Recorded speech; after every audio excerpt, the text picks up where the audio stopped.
आजाद भारत का पहला दिन 15 अगस्त 1947 के ठीक एक दिन पहले 14 अगस्त 1947 को जब लॉर्ड माउंटबेटन कराची से दिल्ली लौट रहे थे, तब वो अपने हवाई जहाज से पंजाब के आसमान में फैला काला धुआं साफ साफ देख सकते थे। एक तरफ जहां देश के करोड़ों लोग आजादी का जश्न मना रहे थे, वहीं दूसरी तरफ लाखों लोग बंटवारे की आग में जल रहे थे, जिसके धुएं ने स्वतंत्रता आंदोलन की चमक को काफी हद तक धुंधला कर दिया था। उसी शाम पंडित नेहरू के घर अचानक फोन की घंटी बजती है। फोन उठाते ही उनके चेहरे का रंग फीका पड़ जाता है, गला सूख जाता है और आंखें आंसुओं से भर जाती हैं। खबर थी कि पाकिस्तान के प्रशासन ने लाहौर में हिंदुओं और सिख इलाकों का पानी काट दिया है। जो औरतों और बच्चे पानी की तलाश में बाहर आ रहे हैं, उन्हें चुन चुन कर मारा जा रहा है और लोग तलवारें लिए रेलवे स्टेशन पर घूम रहे हैं ताकि वहां से भागने वाले सिखों और हिंदुओं को मारा जा सके। यह सुनकर नेहरू का मन भर आया था। तभी इंदिरा गांधी अपने पिता से पूछती हैं कि क्या हुआ। नेहरू बेहद धीमी आवाज में कहते हैं, मैं आज मेरा इंतजार कर रहे करोड़ों देशवासियों को कैसे संबोधित कर पाऊंगा, मैं कैसे जता पाऊंगा कि भारत की आजादी पर खुश हूं जबकि मेरा लाहौर जल रहा है। अगले दिन जब दिल्ली के प्रिंसेस पार्क में भारत का तिरंगा फहराया जाना था, तब वहां 30,000 की जगह 5 लाख लोगों का सैलाब उमड़ पड़ा था। भीड़ इतनी थी कि पंडित नेहरू को स्टेज तक जाने के लिए लोगों के कंधों पर चलना पड़ा और जब तिरंगा ऊपर उठा तो खुद प्रकृति ने इंद्रधनुष निकालकर भारत की आजादी का जश्न मनाया। और आज के इस वीडियो में हम आजादी के पहले दिन की उस सैर पर जाने वाले हैं जो आपकी आंखों में आंसू भी लाएगी, चेहरे पर मुस्कान भी और दिल में गर्व भी महसूस करवाएगी। ब्रिटेन का झंडा उतारकर भारत का तिरंगा फहराने के दुर्लभ दृश्य की रियल वीडियो देखने से लेकर 14 अगस्त की रात पंडित नेहरू के मशहूर भाषण और देश में उठी आजादी की लहर तक, आज आप उस सुनहरे दौर के इतिहास को अनुभव करेंगे जिसे लाखों क्रांतिकारियों ने अपने लहू से सींचा है। मगर उसके पहले आपसे एक छोटी सी गुजारिश करना चाहेंगे कि प्लीज आप वीडियो को लाइक करके कमेंट बॉक्स में भारत माता की जय का नारा जरूर लगाइए। ये कैसी विडंबना है कि 14 अगस्त की शाम जहां एक ओर दिल्ली की सड़कों पर दिए जल रहे थे, लोग नाच गा रहे थे, मिठाइयां बांटी जा रही थीं, वहीं दूसरी ओर पंजाब और सिंध के सीमावर्ती इलाकों में एक सन्नाटा पसरा हुआ था जो हर चीख को निगल रहा था। बंटवारे की आग ने इंसानियत को राख बना दिया था। ट्रेन जो कभी लोगों को मंजिल तक ले जाती थी, अब मौत की डिब्बियां बन चुकी थी, जिनमें सवार यात्री जिंदा नहीं बल्कि कटे हुए शव बनकर पहुंच रहे थे। लाहौर, रावलपिंडी, सियालकोट और अमृतसर, हर गली में कत्लेआम हो रहा था। सिखों की पगड़ियां, औरतों की चूड़ियां और बच्चों की चीखें, सब कुछ खून में लथपथ था। हिंदू और सिख औरतों को जिंदा जला दिया जा रहा था, मंदिरों में आग लगाई जा रही थी और जिस जमीन पर एक साथ 30 त्योहार मनते थे, अब वहां तलवारों से जमीन रंगी जा रही थी। एक दूसरे से कंधे से कंधा मिलाकर चलने वाले हिंदू मुस्लिम अब एक दूसरे की जान के भूखे हो चुके थे। लेकिन सच ये था कि दंगे करने वाले लोग महज 5% थे, जबकि 95% तो बस उसका शिकार बन रहे थे। वो ना तो किसी जाति के थे न धर्म के, बल्कि वो भारतीय थे जो आज सीमाओं के बंटवारे का शिकार बनकर परदेशी हो गए थे। हजारों लोग सीमाओं पर भटक रहे थे, न वतन रहा उनका न घर। और पंडित नेहरू इन सब से बेखबर नहीं थे, बल्कि वो हर एक खबर सुन रहे थे। जैसे जैसे रात गहराती गई, वैसे वैसे उनके चेहरे पर चिंता की लकीरें और गहराती चली गई कि आजादी उन्हें उस रूप में नहीं मिल रही थी जिसका सपना उन्होंने और उनके साथियों ने देखा था। इधर इंदिरा गांधी अपने पिता को दिलासा देने की कोशिश में लगी थी, क्योंकि अगर पंडित नेहरू टूट जाते तो पूरा देश ही बिखर जाता। ऐसे में जैसे तैसे करके उन्होंने खुद को संभाला और अपना सबसे ऐतिहासिक भाषण लिखना शुरू किया, जिसको उन्होंने नाम दिया डेट विथ डेस्टिनी। लेकिन उनके सचिव M.O. मथाई ने उनसे कहा, डेट शब्द इस मौके के लिए सही शब्द नहीं है, क्योंकि अमेरिका में इसका मतलब महिलाओं या लड़कियों के साथ घूमने के लिए किया जाता है। तभी नेहरू ने डेट शब्द काट कर वहां लिखा ट्रिस्ट विथ डेस्टिनी, यानी नियति के साथ मुलाकात। 14 अगस्त की रात 11 बजे संसद भवन के सेंट्रल हॉल में स्वतंत्रता दिवस समारोह आयोजित किया गया, जिसकी शुरुआत की सुचेता कृपलानी ने, जो 60 के दशक में उत्तर प्रदेश की पहली महिला मुख्यमंत्री बनी।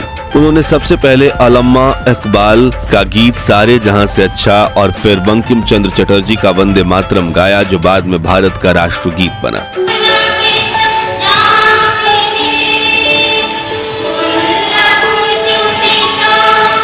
कई नेताओं ने महात्मा गांधी की तारीफ में कुछ बोल कहे।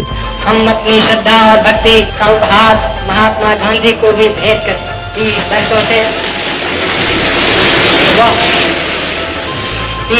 से वो हमारे पथ प्रदर्शक बने रहे हैं। फिर ठीक 11:55 पर प्रधानमंत्री नेहरू की आवाज गूंजी। बहुत सालों पहले हमने नियति से एक वादा किया था, अब वो समय आ पहुंचा है कि हम उस वादे को निभाएं। शायद पूरी तरह से तो नहीं, लेकिन बहुत हद तक जरूर। आधी रात के समय जब पूरी दुनिया सो रही है, भारत आजादी की सांसें ले रहा है। आगे उन्होंने कहा, अच्छा है कि इस वक्त खास तौर से इस बात को याद रखें, इस आजादी के दरवाजे पर जब हम खड़े हैं, कि हिंदुस्तान किसी एक फिरके का मुल्क नहीं है, एक मजहब वालों का नहीं है, बल्कि बहुत सारे बहुत किस्म के बहुत धर्म और मजहबों का है। अगले दिन के अखबारों के लिए नेहरू ने अपने भाषण में 2 पंक्तियां अलग से जोड़ते हुए कहा, हमारे ध्यान में वो भाई और बहन भी हैं जो राजनीतिक सीमाओं की वजह से हमसे अलग थलग पड़ गए हैं और उस आजादी की खुशियां नहीं मना सकते जो आज हमारे पास आई है।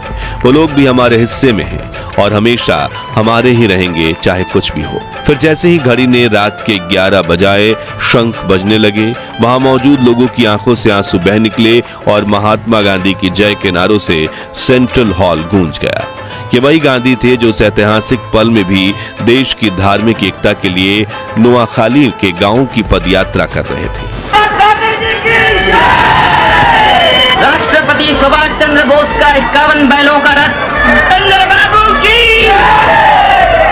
अगले ही पल उन लाखों सेनानियों की याद में 2 मिनट का मौन रखा गया जिन्होंने आजादी के लिए अपना सर्वस्व त्याग कर दिया था। वो मौन जो चीख रहा था कि ये आजादी मुफ्त में नहीं मिली। आजादी के शहीदों यानी आजादी की जंग में जान कुर्बान करने वाले बहादुरों की याद में 2 मिनट की खामोशी। बाहर संसद भवन के चारों ओर हजारों लोग तेज बारिश में भीगते हुए खड़े थे। किसी को छतरी की परवाह नहीं थी, किसी को ठंड की चिंता नहीं थी। हर किसी की नजर संसद के दरवाजे पर थी और जैसे ही पंडित नेहरू बाहर आए, भीड़ जैसे ही टूट पड़ी। हर कोई बस उन्हें छू लेना चाहता था, जैसे वो आजादी की मूरत हो।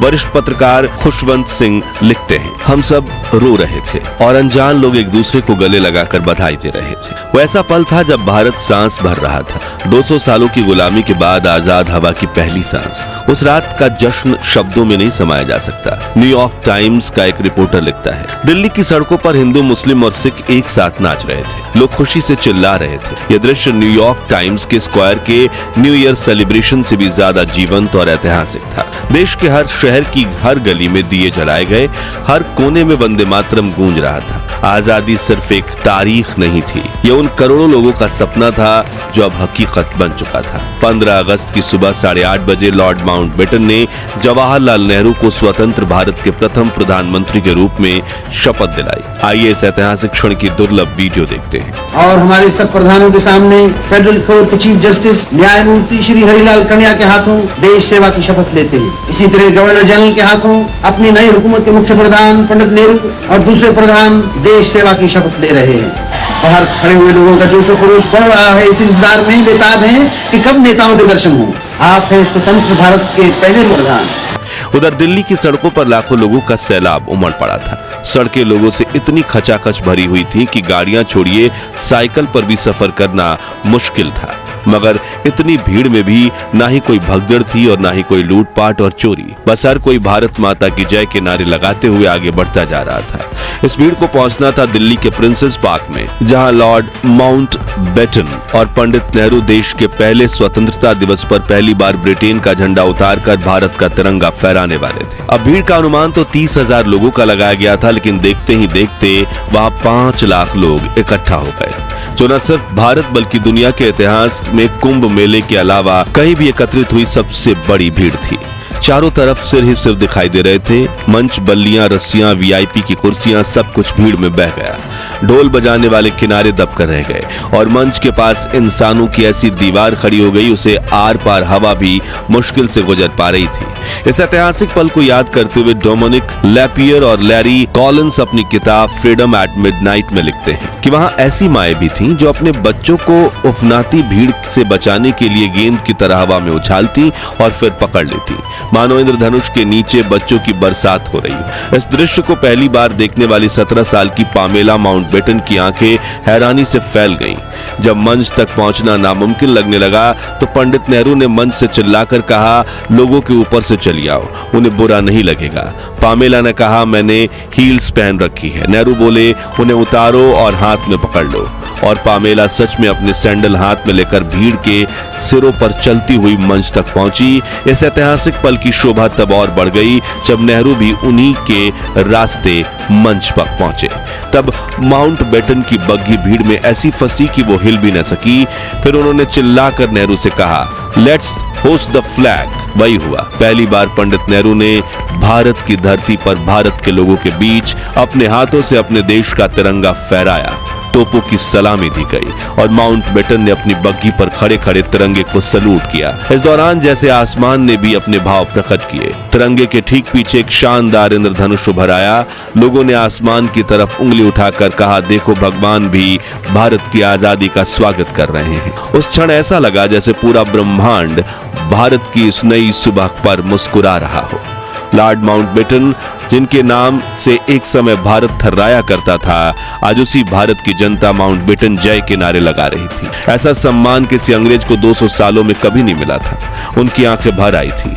शायद उन्होंने भी महसूस किया कि ये सिर्फ तिरंगे का नहीं बल्कि करोड़ों भारतीयों की आत्मा के पुनर्जन्म का दिन था।